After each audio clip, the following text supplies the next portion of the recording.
Last week में TCS ने financial year 2020 to 23 के क्वार्टर वन के रिजल्ट को अनाउंस किया था और जैसे ही टीसीएस ने अपने क्वार्टर वन का रिजल्ट डिक्लेयर किया, रिजल्ट डिक्लेयर करते ही टीसीएस के शेयर्स की प्राइस में बहुत ज्यादा मैसिव डाउनफॉल आया। टीसीएस के शेयर्स पहुंच गए 52 वीक लो पर। लेकिन सोचने वाली बात तो यह है कि मार्केट में सिर्फ टीसीएस के शेयर्स इतने ज्यादा नहीं गिरे हैं। आईटी सेक्टर की जितनी भी कंपनीज है, सारे के सारे कंपनीज के शेयर्स गिरने लगे। फिर चाहे वो विप्रो हो, इन्फोसिस हो, टेक महिंद्रा हो, एचसीएल टेक्नोलॉजी हो, एम्फेसिस हो या कोई भी आईटी सेक्टर का स्टॉक हो, हर एक कंपनी के शेयर्स की वैल्यू गिरती जा रही है। और अगर आप निफ्टी आईटी के इंडेक्स को ऑब्जर्व करेंगे तो जैसे कि आप यहाँ पर देख सकते हैं कि निफ्टी आईटी का इंडेक्स जो है वो पिछले 6 महीने में 30% गिर चुका है। 30% यानी कोई छोटा अमाउंट नहीं होता है, ये बहुत मैसिव फॉल है। नमस्कार, मैं विमल आप सभी का स्वागत करता हूँ आपके अपने यूट्यूब चैनल पर, जहां पर आज के इस वीडियो में मैं आपको बताने वाला हूँ कि आखिर आईटी सेक्टर के स्टॉक्स इतने ज्यादा क्यों गिर रहे हैं, आईटी के सेक्टर में इतना बड़ा डाउनफॉल क्यों आया है, इसके पीछे का रीजन क्या है और आपको अभी आईटी सेक्टर के शेयर्स में इन्वेस्टमेंट करना है या नहीं करना है। तो हर एक चीज पर मैं इन डिटेल में कवर करने वाला हूँ। तो आज की जो वीडियो है ये बहुत ही ज्यादा इंपॉर्टेंट होने वाली है। तो इस वीडियो में आगे बढ़ने से पहले अगर आप इस चैनल पर नए हो तो इस चैनल को सब्सक्राइब करो।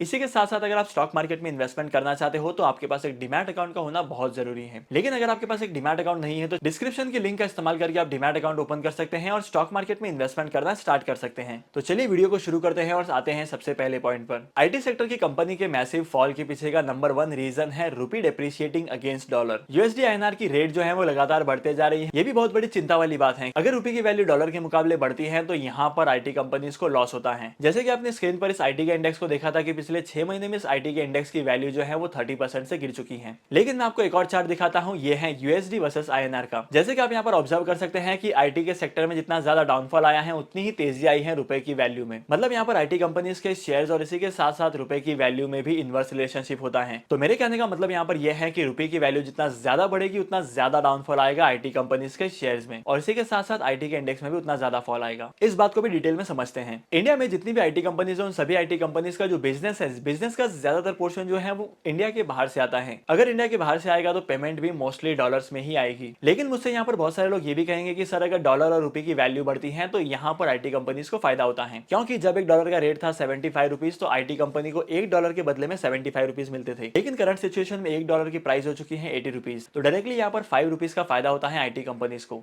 $1 के बदले में मिलेंगे 80 रुपए। वैसे तो ये फायदे वाली बात है, लेकिन इस चीज से आईटी कंपनीज को बहुत ज्यादा लॉस होता है और इस चीज का इंपैक्ट आईटी कंपनीज की ग्रोथ पर पड़ता है। कैसे बताता हूं। देखो, अगर किसी भी कंपनी को प्रॉफिट ज्यादा होता है तो जाहिर सी बात है कि गवर्नमेंट ज्यादा टैक्सेस चार्ज करेगी। तो अगर इन आईटी कंपनीज को ज्यादा प्रॉफिट होते हैं तो ज्यादा प्रॉफिट होने की वजह से इन प्रॉफिट्स पर टैक्स भी पे करना पड़ेगा, जिसकी वजह से इन कंपनी की ग्रोथ और रेवेन्यू पर बहुत ज्यादा फर्क पड़ता है। और इसी के साथ साथ गवर्नमेंट ऑफ इंडिया ने रिसेंटली मॉनेटरी पॉलिसीज को चेंज किया है और यहाँ पर अपने इंटरेस्ट रेट को बढ़ाते जा रही है। और इंटरेस्ट रेट के हाइक के बाद इकोनॉमिक ग्रोथ में बहुत ज्यादा स्लो डाउन आया है। लेकिन गवर्नमेंट ऑफ इंडिया ने मॉनेटरी पॉलिसीज को चेंज क्यों किया? क्योंकि इंडिया में इन्फ्लेशन काफी तेजी से बढ़ते जा रहे हैं और इस बढ़ते हुए इन्फ्लेशन को कंट्रोल करने के लिए मॉनेटरी पॉलिसीज में कुछ चेंजेस लाने बहुत जरूरी थे। लेकिन मॉनेटरी पॉलिसीज के इन्हीं चेंजेस का इंपैक्ट पड़ता है आईटी सेक्टर की कंपनीज के शेयर प्राइस पर। स्टॉक मार्केट में इन्वेस्टमेंट करने वालों के पास पैसे बहुत कम है और इसी के साथ साथ मार्केट में जितनी भी कंपनीज हैं उनके पास भी पैसों की बहुत ज्यादा कमी है, तो यहाँ पर इन कंपनीज की सर्विसेज लेने के लिए अफोर्ड नहीं कर पाते हैं। तो कंपनी का बिजनेस थोड़ा सा स्लो हो जाता है और कंपनी का बिजनेस स्लो होने पर कंपनी के शेयर प्राइसेस भी गिर जाते हैं। सेकंड इंपॉर्टेंट रीजन है कि ग्लोबल मार्केट में रिसेशन बहुत ज्यादा तेजी से बढ़ रहा है। अब ग्लोबल मार्केट में रिसेशन तेजी से बढ़ेगा तो इन कंपनीज के शेयर प्राइस पर भी इंपैक्ट पड़ेगा, क्योंकि इन आईटी सेक्टर की कंपनी का मेजर ज्यादातर बिजनेस जो है वो आउटसाइड कंट्रीज से आता था। अब ग्लोबली रिसेशन बढ़ रहा है तो यहाँ पर आईटी सेक्टर की कंपनीज को बिजनेस मिलना भी कम हो गया है। और आईटी सेक्टर के शेयर्स के डाउनफॉल का थर्ड इंपॉर्टेंट रीजन ये है कि एफआईआईज एंड डीआईआईज जो है वो कंटिन्यूअस सेलिंग करते जा रहे हैं।